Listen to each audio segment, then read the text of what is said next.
Well, good evening, folks, and welcome to tonight's edition of the Whitfield Report, broadcasting live here from South Florida. And I want to thank you so much for joining me here tonight, or whenever you're listening to this in the past, present, future hour. If you're watching this on the replay or listening to this on the audio podcast, whichever you're doing, I greatly appreciate it. Contact info as usual. You can follow me on Twitter and Instagram at SamW_NGC, hashtag Whitfield Report, hashtag Sam's Savages. You can also follow me on Gab and Minds at Sam Whitfield, Facebook.com/Whitfield Report, thesamwhitfield.com is my web site. And as always, if you're listening to this on Apple Podcasts or Spotify, please leave the podcast a 5-star rating and review. Although I don't know if ratings and reviews are actually a thing on Spotify. I know they are on Apple Podcasts. So if you're over there, please leave the show a good rating, and of course, if you're on YouTube, please hit the like button and, sub and all that. Alright, folks, so this is the first live stream of the year, actually, the first live show, so, Happy New Year to the chat, Happy New Year to those of you who are watching and lurking, who aren't in the chat yet. So glad you're here. Topics for tonight. We have a lot on the docket, actually. First off, I want to kind of cover Iran and give some of my opinions on Iran, which likely folks will somewhat... No one is going to agree with me on Iran completely because... my whole take on the situation is a wait-and-see approach, and I'll explain that in just a sec. I want to go over Ricky Gervais's Golden Globe speech. I know that was from a week ago, but still I think it's worth mentioning. And then breaking news yesterday, last night, I tweeted about this a bit. Neil Peart, who is one of my all-time favorite musicians and drummers, passed away, and obviously you long-time listeners of the show know that I'm a big Neil Peart fan and a huge fan of Neil Peart. So we have that on the docket, and then we will be joined later in the program by Mr. Apex Gamma for the co-host segment. So anyway, we have a lot to get to. So again, thanks for tuning in, and let's get started, shall we? Okay. So in regards to Iran, I want to start off by saying that let's just get the main point out of the way. No, folks, World War III is not going to happen. You're not going to get drafted. It's not the end of the world as we know it. To be honest, shit in the Middle East has always been chaotic, and Iran hasn't necessarily been our friend like ever, just to put it plainly. So it was inevitable that something was going to happen. I believe President Trump fully when he says that Soleimani was planning on something. He has no reason to lie about that. And I know that there's going to be a certain percentage of people that cry Zionism, that this was an Israeli Zionist thing. No, there's no substantial evidence to suggest that. And I mean, at this point, I would rather take I would rather take Israel over Iran. Let me just say that too. Now, I will also say this: I am not a neocon by any stretch of the imagination. I used to be more of a neocon when I was younger, but as I've matured, and not even that, as I've met wounded veterans over the past couple of years, and I've had the privilege of meeting a few wounded veterans who have impacted my life in a very significant way, I've become weary of of endless foreign wars and whatnot. So I don't like the idea of us going to war with Iran. But I don't necessarily like the idea of scumbags like Soleimani existing out there either. And like I said, the fact that Trump was saying that he was planning attacks against the U.S., I have no reason to doubt Trump. Think about it, folks. There are probably hundreds of threats per year made against this country that we don't even hear about, that the intelligence apparatus does hear about. Case in point, I was listening to Joe Rogan's podcast with Michael Mellis the other day, and Michael Mellis was actually explaining to Joe Rogan that about like 10 years ago, Michael Mellis found out about supposedly there was a nail bomb attack that was being planned for Grand Central in New York City, that he found out about from a friend who was in intelligence. Now, the NYPD had thwarted that attack, and the public obviously never heard about it. Michael Mellis did, but to kind of illustrate his point, the point was that there are attacks that are planned and orchestrated against this country every day that get thwarted, that we might not ever hear about.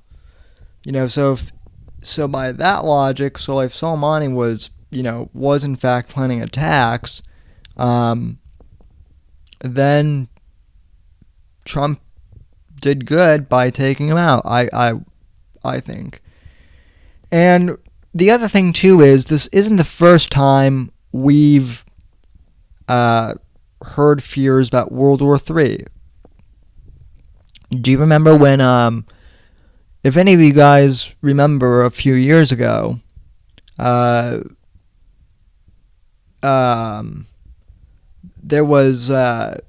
were fears that World War III was going to start because Trump struck an airfield in Syria against Bashar al-Assad.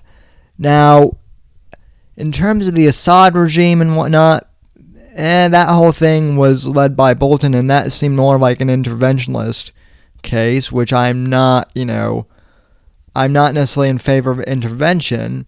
That was when intelligence agencies were, claiming that Assad was using nerve gas against his own people, and there was no substantial evidence to suggest that. So at that point, that seemed to be more of an interventionist thing, and the warmongers were trying to get Trump to attack Syria, and Trump didn't, and ended up getting rid of Bolton. This seem to be more of a preventative attack, of a preventative measure against an attack on America potentially. So Trump did what he had to do. And so that's kind of how I am looking at this whole thing. I'm not worried about it yet, and we don't even know for a fact that anything is going to happen with Iran. If we go to war for sure, then yeah, obviously I'll have a lot more to say about it then. But at this point in time, I'm really not that worried about us going to war. It hasn't kept me up at night. I'm not. I'm not really scared that it's going to happen intimately until things actually become concrete. Although I will admit some of the World War III memes on Reddit have been particularly hilarious to watch. At any rate, I do want to watch President Trump's press conference that he made after Iran, I guess, counterattacked us, or attempted to counterattack us, and I will scroll through the chat while the video is playing, and if there are any comments that I think need to be read, we will do that. Also, ladies and gentlemen, I will put this up on the screen for you guys. It's not up there right now, but if you would like to donate / super chat me, you can do that by going to streamlabs.com / the Whitfield report, and you can donate there, and I will read your super chat. I'm gonna have to do it from my phone because I don't have OBS, but you can donate by going to streamlabs.com / Whitfield report, or paypal.me / Whitfield pod if you'd like to super chat me. Either of those methods would be greatly appreciated. And without further ado, I'm going to play this segment of Trump's speech on Iran, and let's roll the tape. Okay, that was weird. I don't know what happened. The stream died, apparently. I don't know what happened. But anyway, here's the clip of Trump's speech. So, yeah. And here we have President of the United States to address the nation and the world. As long as I'm President of the United States, Iran will never be allowed to have a nuclear weapon. Good morning. I'm pleased to inform you the American people should be extremely grateful and happy. No Americans were harmed in last night's attack by the Iranian regime. We suffered no casualties. All of our soldiers are safe, and only minimal damage was sustained at our military bases. Our great American forces are prepared for anything. Iran appears to be standing down, which is a good thing for all parties concerned and a very good thing for the world. No American or Iraqi lives were lost because of the precautions taken, the dispersal of forces, and an early warning system that worked very well. I salute the incredible skill and courage of America's men and women in uniform. For far too long, all the way back to 1979 to be exact, nations have tolerated Iran's destructive and destabilizing behavior in the Middle East and beyond. Those days are over. Iran has been the leading sponsor of terrorism and their pursuit of nuclear weapons threatens the civilized world. We will never let that happen. Last week, we took decisive action to stop a ruthless terrorist from threatening American lives. At my direction, the United States military eliminated the world's top terrorist, Qasem Soleimani. As the head of the Quds Force, Soleimani was personally responsible for some of the absolutely worst atrocities. He trained terrorist armies, including Hezbollah, launching terrorist strikes against civilian targets. He fueled bloody civil wars all across the region.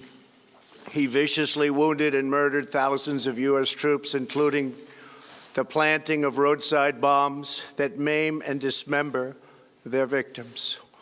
Soleimani directed the recent attacks on U.S. personnel in Iraq that badly wounded 4 service members and killed 1 American, and he orchestrated the violent assault on the U.S. Embassy in Baghdad.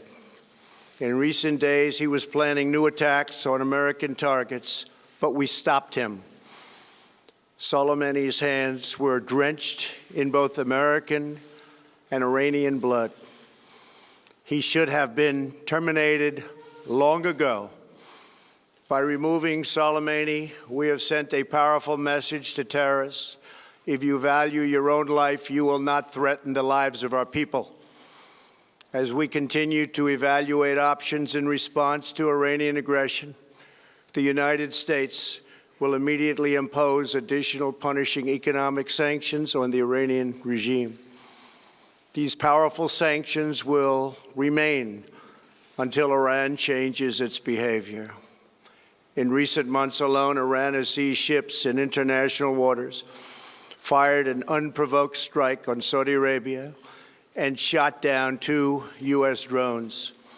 Iran's hostilities substantially increased after the foolish Iran nuclear deal was signed in 2013, and they were given $150 billion, not to mention $1.8 billion in cash. Instead of saying thank you to the United States, they chanted death to America. In fact, they chanted death to America the day the agreement was signed. Then Iran went on a terror spree, funded by the money from the deal, and created hell in Yemen, Syria, Lebanon, Afghanistan, and Iraq. The missiles fired last night at us and our allies were paid for with the funds made available by the last administration. The regime also greatly tightened the reins on their own country, even recently killing 1,500 people at the many protests that are taking place all throughout Iran. The very defective JCPOA expires shortly anyway and gives Iran a clear and quick path to nuclear breakout. Iran must abandon its nuclear ambitions and end its support for terrorism. The time has come for the United Kingdom, Germany, France, Russia, and China to recognize this reality. They must now break away from the remnants of the Iran deal, or JCPOA, and we must all work. So far, I'm not hearing anything wrong with what Trump is, saying here. Now, I will say this. Pence was reportedly saying that Soleimani was, partially responsible for 9/11, and that is incorrect. That's Saudi Arabia. And, look, why we're allied with Saudi Arabia, obviously I know why we're allied. It's because of oil. We shouldn't be allied with Saudi Arabia. That's something that, I think is stupid, and I think every American thinks is stupid that we're still allied with Saudi Arabia. But, so far, everything that Trump is saying about Iran is, pretty on the money. So. Together toward making a deal with Iran that makes the world a safer and more peaceful place. We must also make a deal that allows Iran to thrive and prosper and take advantage of its enormous untapped potential. Iran can be a great country. Peace and stability cannot prevail in the Middle East as long as Iran continues to foment violence, unrest, hatred, and war. The civilized world must send a clear and unified message to the Iranian regime. Your campaign of terror, murder, mayhem will not be tolerated any longer. It will not be allowed to go forward. Today, I am going to ask NATO to become much more involved in the Middle East process. Over the last 3 years, under my leadership, our economy is stronger than ever before, and America has achieved energy independence. These historic accomplishments change our strategic priorities. These are accomplishments that nobody thought were possible. And options in the Middle East became available.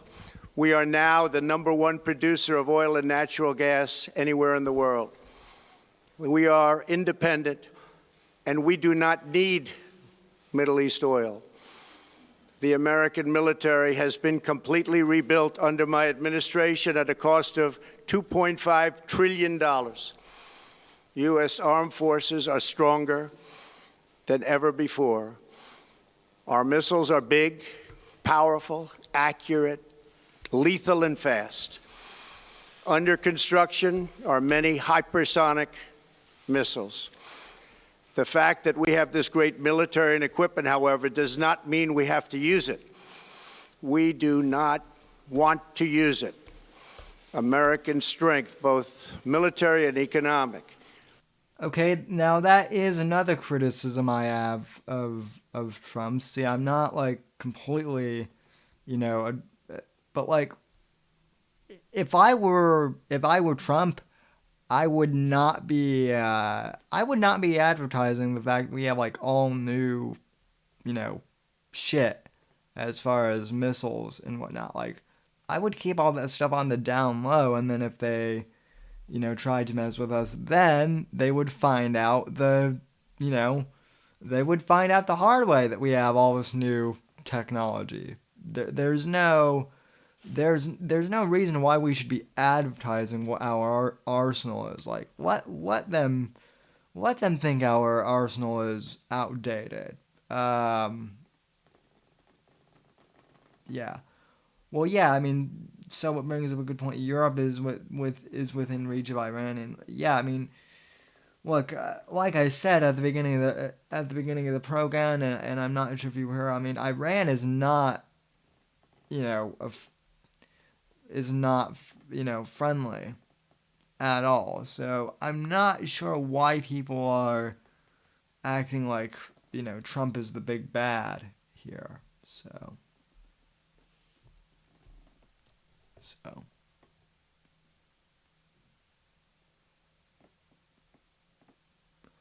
But the whole point of advertising is so they're aware and don't fuck with us.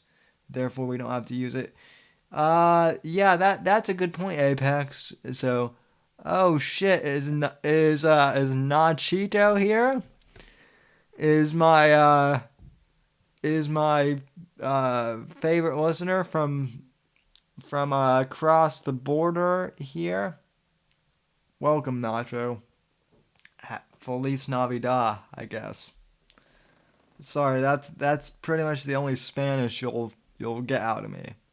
So. Is the best deterrent.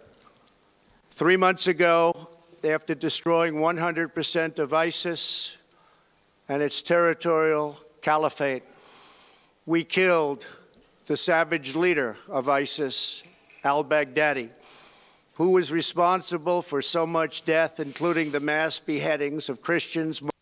More like Al Small Daddy or or "Oh no, Daddy." Am I right? Am I right?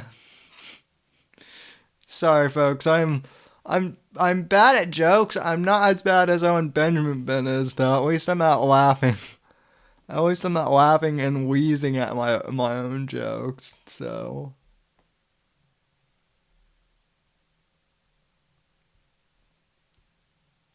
Muslims and all who stood in his way. He was a monster. Al-Baghdadi was trying again to rebuild the ISIS caliphate and failed. Tens of thousands of ISIS fighters have been killed or captured during my administration. ISIS is a natural enemy of Iran. The destruction of ISIS is good for Iran, and we should work together on this and other shared priorities. Finally, to the people and leaders of Iran, we want you to have a future, and a great future, one that you deserve, one of prosperity at home and harmony with the nations of the world. The United States is ready to embrace peace with all who seek it. I want to thank you, and God bless America. Thank you very much. Thank you. Thank you. And that is the response that the world was waiting to hear from the President of the United States. And its support for terrorism. Yeah. CNN, I'm not interested. So, my Apex game in the chat goes, my favorite hooker's pimp's name is Big Daddy. That's actually a good one, Apex. Whoa! Do we have? He actually changed his name to L Diddy. Whoa! We have the legend Johnny Arcade, in the chat, who is crushing just by the fact that he's here. So congrats, Johnny. You're crushing.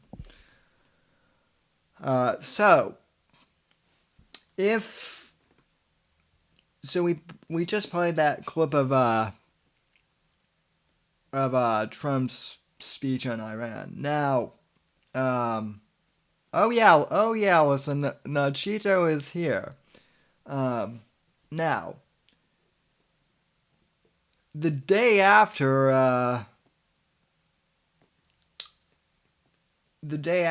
Soleimani was hit and taken out, I came across this interesting article from, of all places, CNBC. It was an opinion column, but still, it was surprising to see someone from CNBC actually praising the U.S. military for taking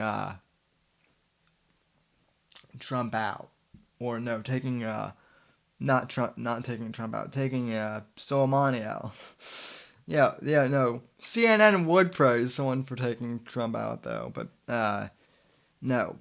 CNBC was actually praising Trump for taking Soleimani out. So, fuck off, pop-ups. So, alright, so here is the article from CNBC. And, okay.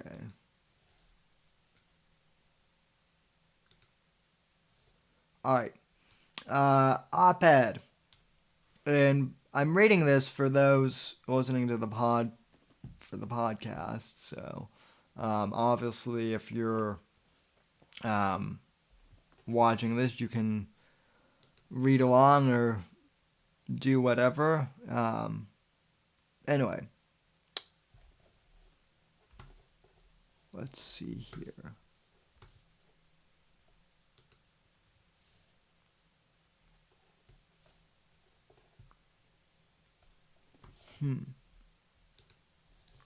Oh, it did show up. I thought it gave me a notification that it wasn't. Anyway, um, America just took out a man many consider the world's #1 bad guy. This is by some guy named Jake Novak. Okay. The killing of Iranian General Qassem Soleimani doesn't have the emotional power of the takedown of Osama bin Laden, but taking him out means more in terms of saving current lives, writes opinion columnist Jake Novak. Okay, so okay, let's go on. So just who is this top Iranian general the U.S. just eliminated? For many of us who watch and analyze news out of the Middle East daily, he was the world's #1 bad guy.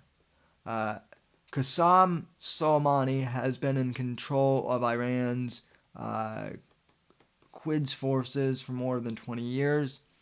His current greatest hits include helping Bashar al-Assad slaughter hundreds of thousands of his own people in the Syrian civil war.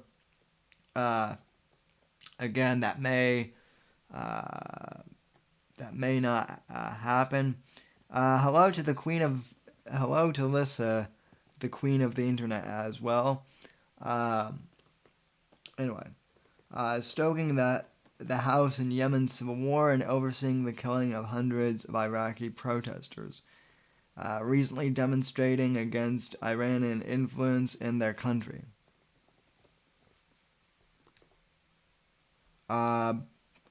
But most importantly for Americans, Soleimani was behind the deaths of hundreds of American soldiers during the Iraq War. Last year, the U.S. State Department put the number of Americans killed by Iranian proxies in Iraq at least 608 since 2003. The killing of Soleimani doesn't have the emotional power of the takedown of Osama bin Laden, and he wasn't even well known to Americans as ISIS founder Abu Bakr al-Baghdadi, but in many ways taking him out means much more in terms of saving current lives. Remember that bin Laden and al-Baghdadi were mostly out of business and in hiding at the time of their deaths. Soleimani was busier than ever, directing mayhem all over the Middle East and beyond. Oh hey, he kind of looks like the Sean Connery character from The Hunt for Red October now. I'm realizing. If you guys see that photo. Okay. For example, these last few days have made it clear to the whole world just how much Iran controlled just all Iraq and Iraq's Shia population.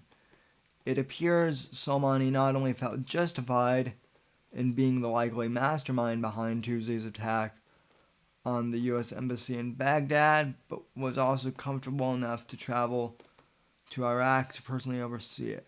But this time, he got too comfortable. We're already hearing from a number of critics that this move will likely backfire against the U.S. and will provoke Iran to retaliate even more forcibly against America and its allies. I think that's a typo. To those people making those warnings, there's only one thing to say.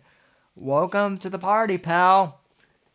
And I mean, I guess since this was written out, shortly after Christmas, it makes sense that, that the columnist would be using diehard quotes, but whatever, boomer.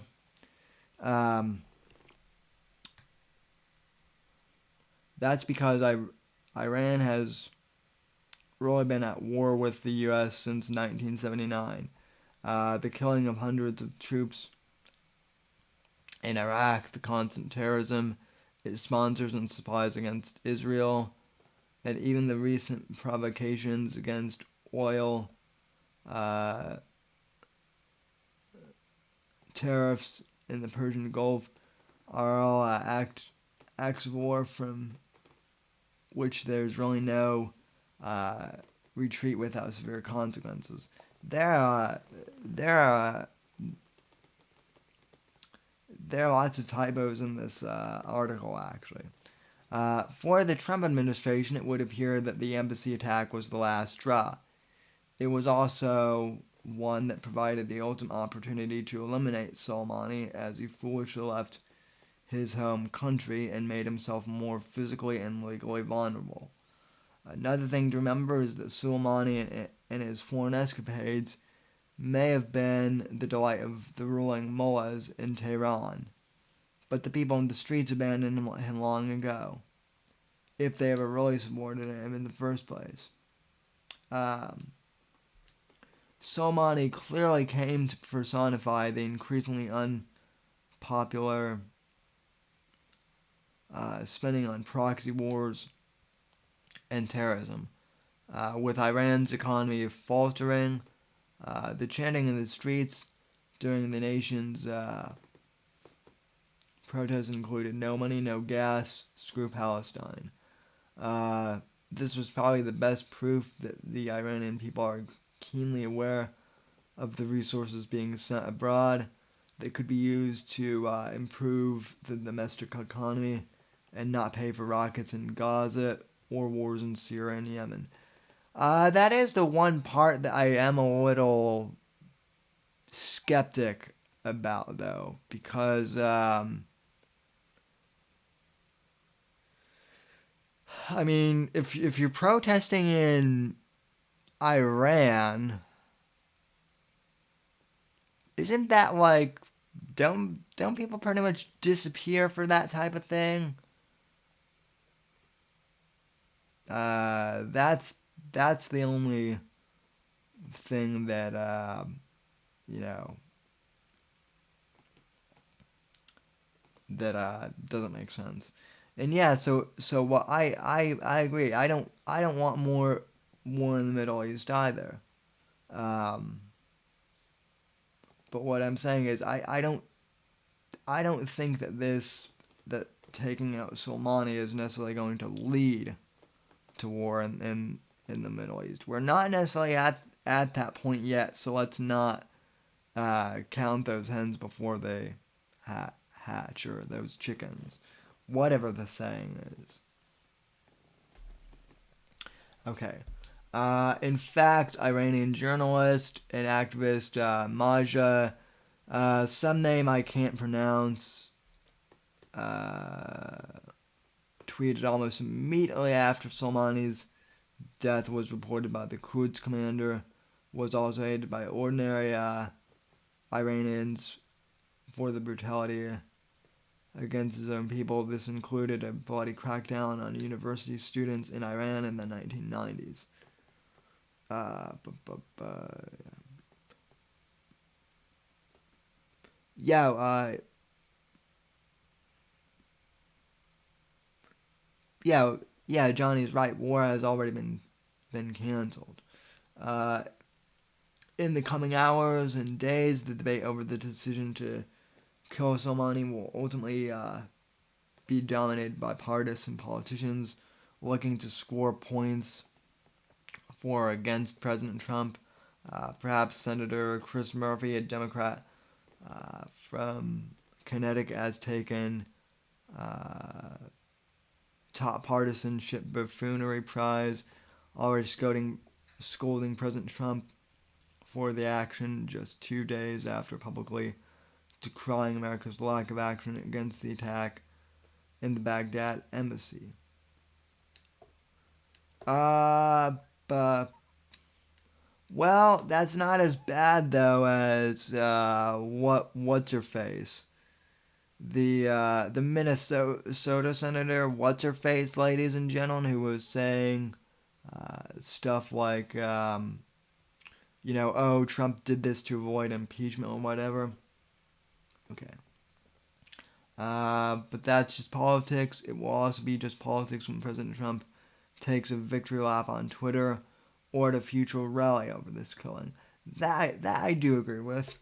What isn't just politics is the fact that Soleimani was a very effective and deadly leader of the world's most active and pervasive terrorist army. The knee-jerk assumptions we will hear from those who say that someone else will be taking his, place just as deadly and effective. Well, I mean, we've already heard, hysteria from pretty much the entire internet that World War III, was going to happen. Even though it's not going to happen. World War III has been canceled. So we don't have to worry about that.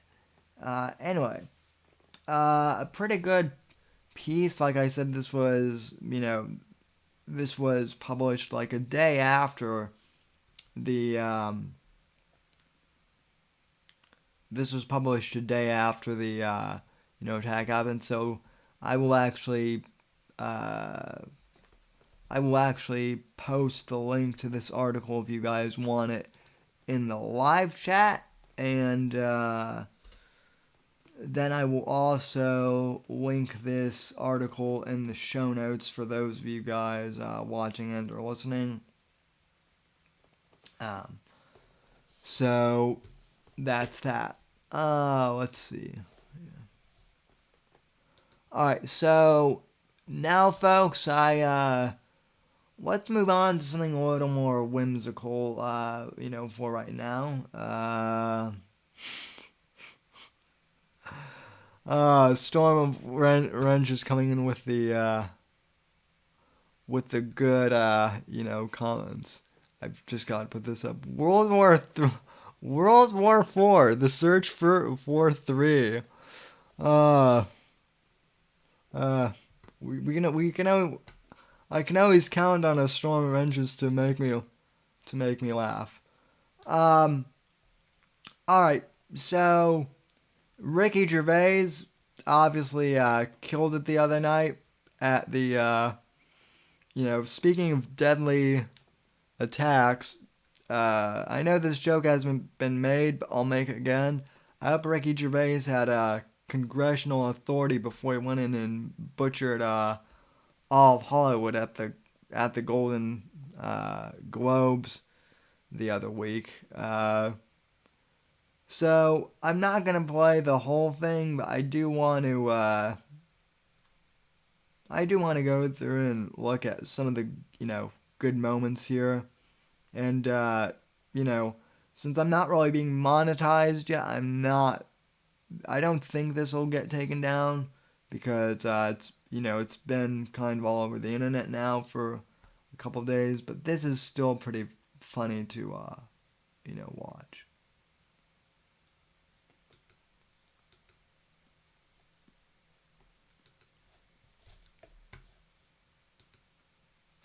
Hello and welcome to the 77th Annual Golden Globe Awards, live from the Beverly Hilton Hotel here in... And before we start this, I also just have to say that I actually recently picked up the digital box set of the original Office from the UK. Never seen it before, but I'm gonna watch it. Also, Johnny brings up a good point in regards to World War III. For World War, you made major alliances to form and go after each other. Just what happened. I mean, yeah, Johnny, if anything, here's the bottom line with, with the whole World War III.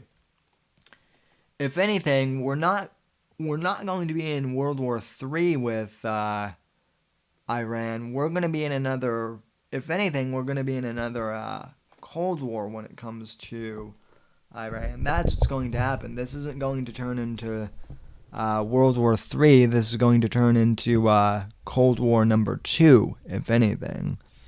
But I doubt even that will happen. So, anyway, so let's get on with Ricky Gervais's monologue here. Angeles. I'm Ricky Gervais. Thank you. You'll be pleased to know this is the last time I'm hosting these awards, so I don't care anymore. I'm joking. I never did. NBC clearly don't care either. Fifth time. So, I mean, Kevin Hart was fired from the Oscars because of some offensive tweets. Hello? Lucky for me, the Hollywood foreign press can barely speak English, and they've no idea what What a racist joke he just made there. is. So, I got offered this gig by fax. So, let's go out with a bang. Let's have a laugh at your expense, shall we? Remember, they're just jokes. We're all going to die soon, and there's no sequel. So, yeah, remember that. But you all look lovely, all dolled up. You came here in your limos. I came here in a limo tonight, and the license plate was made by Felicity Huffman. So, no, shush. It's her daughter I feel sorry for, okay? That must be the most embarrassing thing that's ever happened to her. And her dad was in Wild Hogs. So, lots of big celebrities here tonight. I mean, legends, icons, yeah? Look, at this table alone, Al Pacino, Robert De Niro. But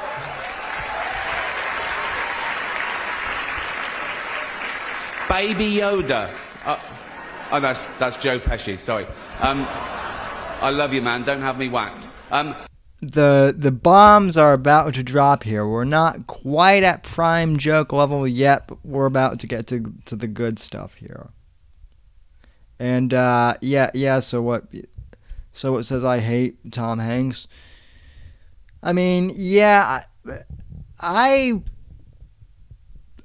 used to like Tom Hanks as an actor, but now he's just he's been in so much that it's kind of gotten, he's not even as good as he used to be. De Niro I don't like either, obviously because of politics, but the man still can act. I gotta give him credit for that. So. But tonight isn't just about the people in front of the camera. In this room are some of the most important TV and film executives in the world. People from every background, but they all have one thing in common. They're all terrified of Ronan Farrow. He's coming for you. True. He's coming for you. Look, talking of all you perverts, it was a big year. It was a big year for paedophile movies. Surviving R. Kelly, Leaving Neverland, Two Popes. Shut up. Shut up. I don't care. Steven Spielberg looking nervous there. Now look, I mean, there have certainly been theories that, Spielberg, has been a pedophile. I mean, but they're largely unfounded. To be honest, Owen Benjamin kind of ruined that, one for me, just because Owen mentioned it. So, anything that Owen says must automatically be bullshit. That's kind of my, that's kind of my way of measuring things. If Owen said it, it's not true.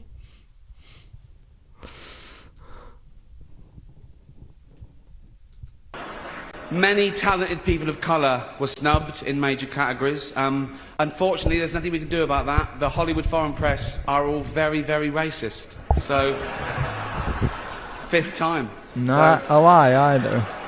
We were going to do an in memoriam this year, but when I saw the list of people that had died, it wasn't diverse enough. No. It was mostly white people.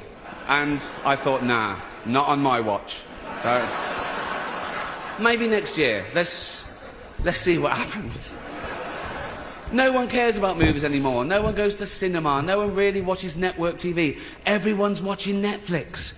This show should just be me coming out going, well done Netflix, you win everything. Good night. But no, we got to drag it out for 3 hours. You could binge watch the entire first season of Afterlife in instead of watching this show.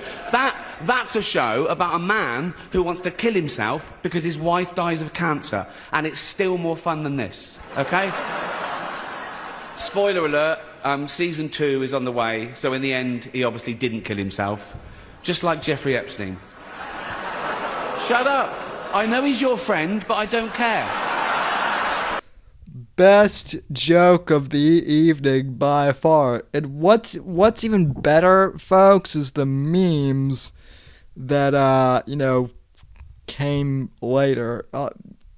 In fact, I'll try and find some of those, but some of them are pretty hilarious. Something along the lines of Ricky Gervais didn't kill himself. It was like, let's get ahead of this. So, and Adam Driver there, I mean, yeah, Star Wars sucked, but I mean, Adam Driver is like, Adam Driver and Keanu Reeves are pretty much the only like good guys in Hollywood right now. I like them both. They seem like normal dudes compared to the rest of the industry. Yep, crime level 10. I love that we're just counting the primeness levels of Ricky Gervais here. They just keep increasing.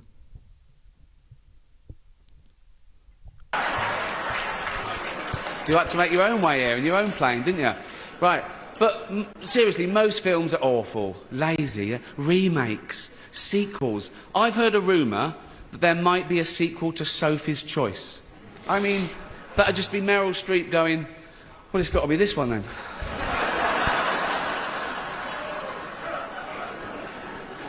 All the best actors have jumped to Netflix and HBO, you know. And the actors who just do Hollywood movies now do fantasy adventure nonsense. They wear masks and capes and really tight costumes. Their job isn't acting anymore. It's going to the gym twice a day and taking steroids, really.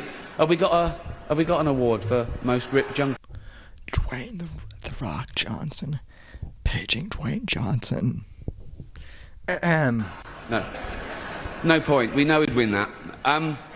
Martin Scorsese, the greatest living director, made the news for his controversial comments about the Marvel franchise. He said they're not real cinema and they remind him of theme parks. I agree. Although I don't know what he's doing hanging around theme parks. He's not big enough to go on the rides, is he? It's tiny. Well, it's got to be this one then. Oh, shit. Their job isn't acting anymore. It's going to the gym twice a day and taking steroids, really. Have we got an award for most ripped junkie? No point. We know he'd win that. Martin Scorsese, the greatest living director, made the news for his controversial comments about the Marvel franchise. He said they're not real cinema and they remind him of theme parks. I agree. Although I don't know what he's doing hanging around theme parks. He's not big enough to go on the rides, is he? It's tiny. And I gotta give Marty Scorsese credit there. He actually seemed to take that joke in stride pretty well. So, and from what I've heard from some of the people I actually know in the industry, I don't know many, but I know a few, Scorsese is massively egotistical. So, you know, good. He took that joke on the chin pretty well. Right. The Irishman was amazing. It was amazing. It was. It was great. You can actually hear my review of The Irishman and several other films on the audio podcast as well. Subscribe to the podcast on Apple Podcasts or wherever else you get your podcasts from. Long, but amazing. It wasn't the only epic movie. Once Upon a Time in Hollywood, nearly 3 hours long. Leonardo DiCaprio attended the premiere, and by the end, his date was too old for him. So,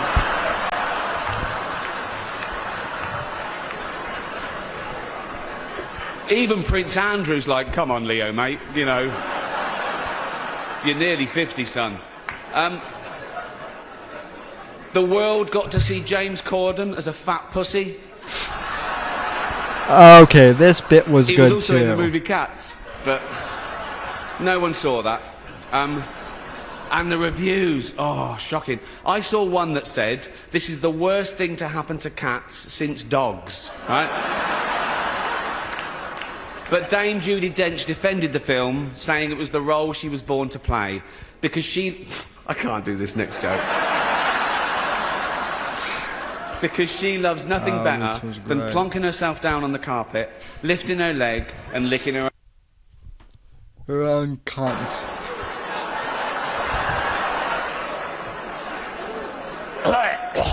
Verbal. She's old school. No, YouTube administrator, that's not prime level 12. That's like prime level 15. Last time, who cares? Oh. It's my last time, who cares? Yeah, I mean, Ricky Gervais doesn't really give a fuck, which is what I love. Apple roared into the TV game with a morning show. A superb drama, yeah. A superb drama about the importance of dignity and doing the right thing, made by a company that runs sweatshops in China. So, well, you say you... Even though the entire tech industry, not just Apple, but the entire tech industry basically manufactures everything in China. It's true. But the companies you work for, I mean, unbelievable. Apple, Amazon, Disney. If ISIS started a streaming service, you'd call your agent, wouldn't you? So, if you do win an award tonight, don't use it as a platform to make a political speech, right? You're in no position to lecture the public about anything. You know nothing about the real world. Most of you spent less time in school than Greta Thunberg. So, if you win, right, come up, accept your little... Which is actually true for a lot of these Hollywood celebrities getting the awards. So, yeah. Thank your agent and your God. And so,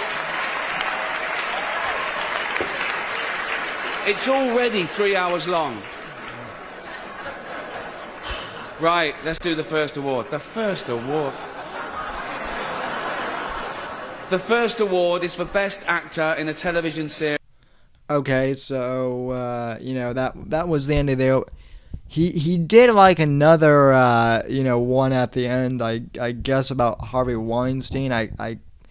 I couldn't find the clip for that because I'm sure YouTube is like, I'm sure someone in Hollywood is like trying to frantically delete copies of of the Weinstein bit, but that was good, and I know that like some conservative commentators were like being like, Ricky Gervais is one of us now, but no, Ricky Gervais has made fun of Republicans and conservatives for years and years and years. This is nothing new.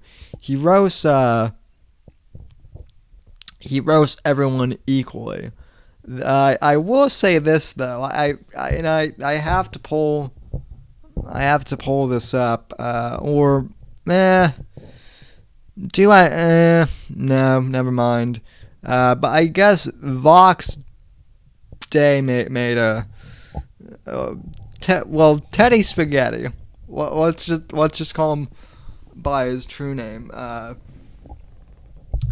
Teddy Spaghetti made the absurd remark that, like, I guess he's convinced that Ricky Gervais is going to be joining him on Unauthorized now because he went against the establishment, and so obviously he'll be on Unauthorized. I'll pull this up. Let's see. Holy. Uh,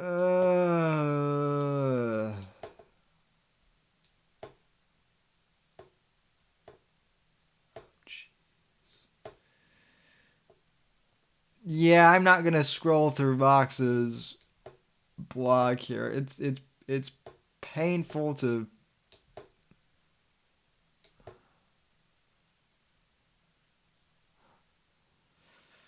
Ugh, uh,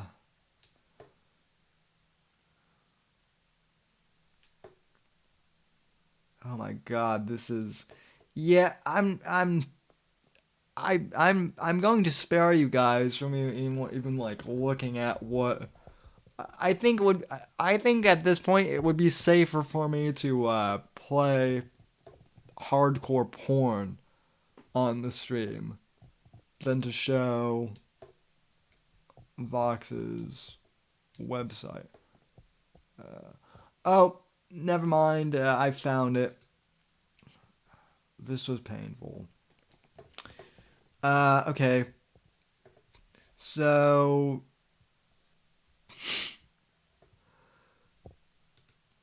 Let's see. The tide she is turning. If Gervais keeps this up, he will be unauthorized within 18 months. Let's see.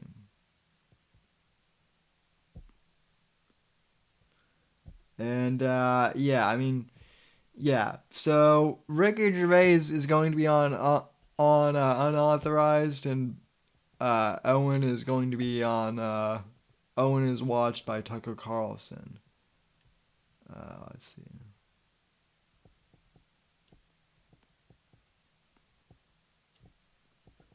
And yeah.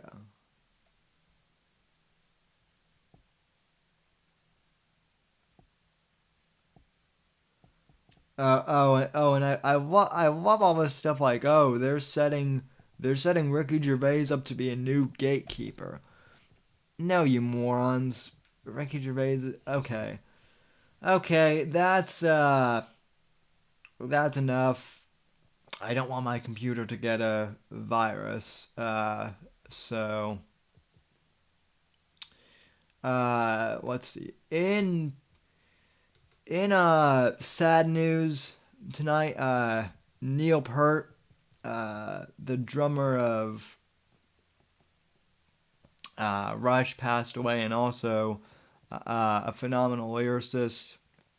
Um, there's not much. I don't want to get too much into this, and I don't want to wax product too much, but I mean, look, I discovered Rush when I was 15 years old. Back when I was a freshman in high school, one of my, I wouldn't say my first girlfriend, but I think probably my second girlfriend in high school that I had, she actually also had an affinity for Rush. So I had some good memories there involving the band Rush, and then Rush helped me through a couple breakups too, um, and when I first moved here to Florida about 6 years ago, I took a gap year in between high school and college, and I spent pretty much a year, pretty much the entire going through Rush's entire discography because I'm a nerd like that. And what's funny is when I first joined Owen Benjamin's Discord, which would later become pretty much all of Owen's ex bears. The funny thing of it is like pretty much a lot of the people who I bonded with who ended up leaving with us, after we exited the Bears, were also Rush fans. And I actually, a few of them who I haven't talked to in a long time actually reached out to me yesterday. Shout out to you, Meritocracy. and wanted to chat a bit about Neil Peart last night, so we did. Let's see.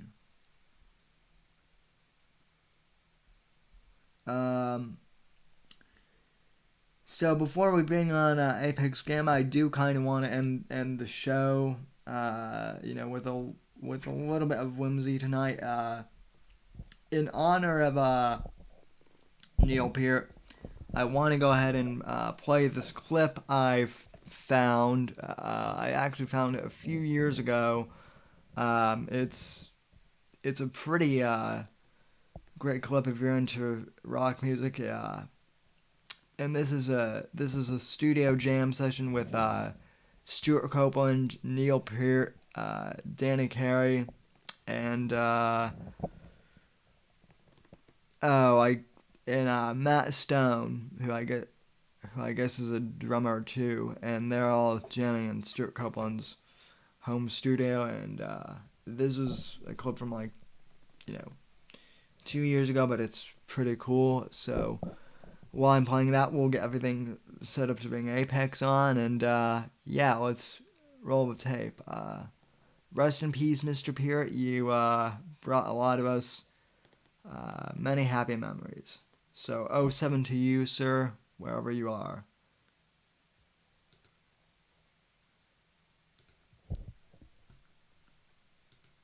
This is called A Little More Noise at the Sacred Grove. I hope YouTube doesn't strike me for this. But if they do, hello, Mr. Copeland. I'm a big fan of your work. This actually is from Stuart Copeland's channel. Can we make a little more noise? A little more noise. A little more noise. A little more noise. I haven't played these ones yet.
folks. That was Neil Peart jamming with Stuart Copeland, Danny Carey, and Matt Stone, and a couple other studio musicians there. Johnny Arcade. Oh yeah, that's right. We've discussed this before. Johnny hates Rush. Well, you're I can't even ban you now because Owen has made banning people uncool too. But anyway, well, there are a lot more Rush fans out there that I know listen to this podcast. So if you're listening to this, I will have the video also posted in the description. So if you're a Rush fan and you want to watch this, it's definitely worth your time. Stuart Copeland, by the way, is not only is he a drummer, but he pretty much, as you saw there, he plays guitar. He's one of these multi-instrumentalist guy. Pretty talented dude. Apex isn't going to be able to make it. I actually just got a message from him that something, in his personal life came up. So I guess that will do it for tonight's show then. We've pretty much covered everything else. So anyway, I want to thank everyone for tuning in, who tuned in live. Big shout out to Evil Eric, Johnny Arcade, So What, Rational H-Bomb, One Step Too Far, the YouTube Administrator, A Storm of Wrenches, Nachito, who joined us, the Queen of the Internet, Alyssa, Harry Henderson, let's see here, Apex, obviously, when he was here, and let's see, the Shady J, and let's see, the Spiral N was in here earlier in the chat as well, and Jacob Downey, and I think the Higher Shy was in there, and of course Bobby Lagauche and Alan Powell were both in the chat here tonight too. What a coincidence that was. They were both. See, they are two different people, as it turns out, folks. But anyway, thanks for tuning in. And from all of us here at NGC Studios, God bless, God save this great nation, God, freedom, legacy, in that order, and good night, ladies and gentlemen.